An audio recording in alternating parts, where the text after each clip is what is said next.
ભરૂચ નગરપાલિકાની મિલકતને નુકસાન પહોંચાડનાર સામે ફોજદારી ગુનો દાખલ કરવા માંગ। ભરૂચ પાલિકાના સત્તાધીશોએ બિલ્ડર સાથે મીણાબીપડામાં સરકારી દુકાનો વેચી। સમગ્ર મામલે ચીફ ઓફિસર, પ્રમુખ, એન્જિનિયર ભાજપના સત્તાધીશોનું મૌન। બિલ્ડર પાસેથી મોટી રકમ વસૂલીના આક્ષેપ। દુકાનદારો તથા સ્થાનિક રહીશોની જિલ્લા કલેક્ટરને લેખિતમાં રજૂઆત।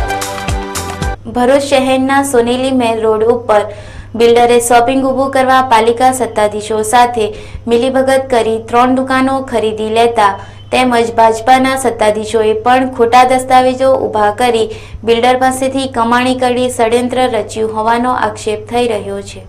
ભરૂચ નગરપાલિકાની સોનેલી મહેલ રોડ ઉપર જગદીશન શોપિંગ સેન્ટર આવેલી છે।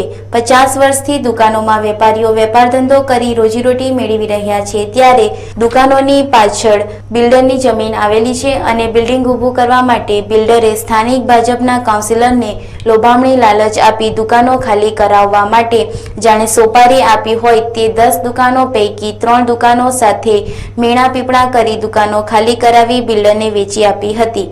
જો કે નગરપાલિકાની મિલકતની જાળવણી કરવાની જવાબદારી ભરૂચ નગરપાલિકાના પ્રમુખ અને ચીફ ઓફિસરની છે, પરંતુ તેઓ આ સમગ્ર પ્રકરણમાં મૌન સેવી રહ્યા છે અને મીડિયાથી દૂર ભાગી રહ્યા હોય તેમ જણાઈ રહ્યું છે।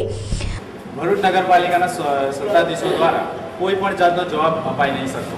નગરપાલિકા દ્વારા રોડ પહોળો કરવાની કામગીરી ચાલી રહી છે તેવું જાણવા મળી રહ્યું છે, ત્યારે 3 દુકાનોને તોડી પાડી રોડ પહોળો કરાય છે, પરંતુ નગરપાલિકાના સત્તાધીશો જણાવી રહ્યા છે કે ભાઈ આજે રજા હોવાથી અમે કશું કહેવા રાજી નથી।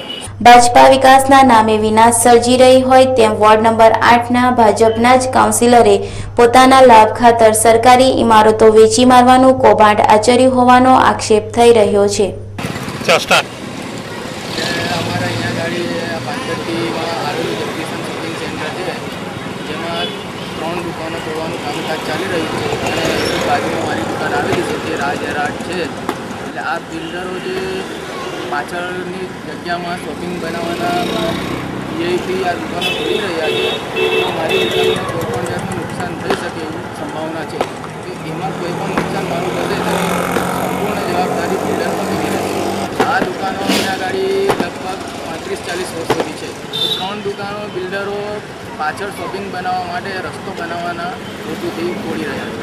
હવે નગરપાલિકાનું શું મતલબ છે એ આપણને ખબર નથી, પણ આ 3 દુકાનો તો પાછળ શોપિંગ બનાવવાના માધ્યમથી તૂટી રહી છે। પાલિકાના સત્તાધીશો દ્વારા અને બિલ્ડરોની મિલીભગતથી સોનેરી મહેલ રોડ ઉપર આવેલ 50 વર્ષ જૂની દુકાનો આજે બિલ્ડરની ખુશીને કારણે દુકાનો તૂટી રહી છે।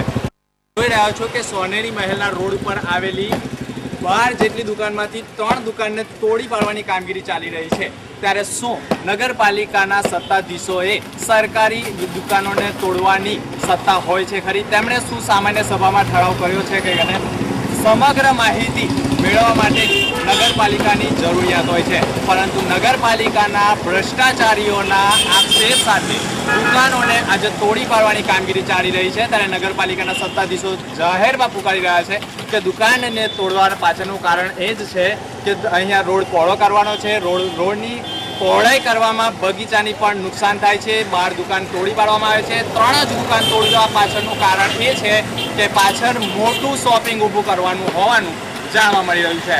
કેમેરામેન કેતનના સાથે સમાચાર ઇન ભરૂચ દિનેશ મકવાણા। રસ્તો પહોળો કરવા દુકાનો પાલિકાને સોંપાઈ હોય તો નગરપાલિકાએ હોંશે હોંશે લઈ રસ્તો મોટો જ કરવો હોય તો મોતીલાલ વીણબાગ અને રંગ ઉપવન સુધીની દુકાનો તોડી શકાય તો જ રસ્તો પહોળો થાય તેમ છે, તેવું સ્થાનિકો જાહેરમાં પુકારી રહ્યા છે। બિલ્ડરો પાસેથી ભાજપાના સત્તાધીશોએ મોટી ખાયકી કરી છે। આ સમગ્ર પ્રકરણ જિલ્લા કલેક્ટરને લેખિતમાં રજૂઆત કરી છે। શું જિલ્લા કલેક્ટર ચારે સામે ફોજદારી ગુનો દાખલ કરાવશે ખરા તે જોવું રહ્યું।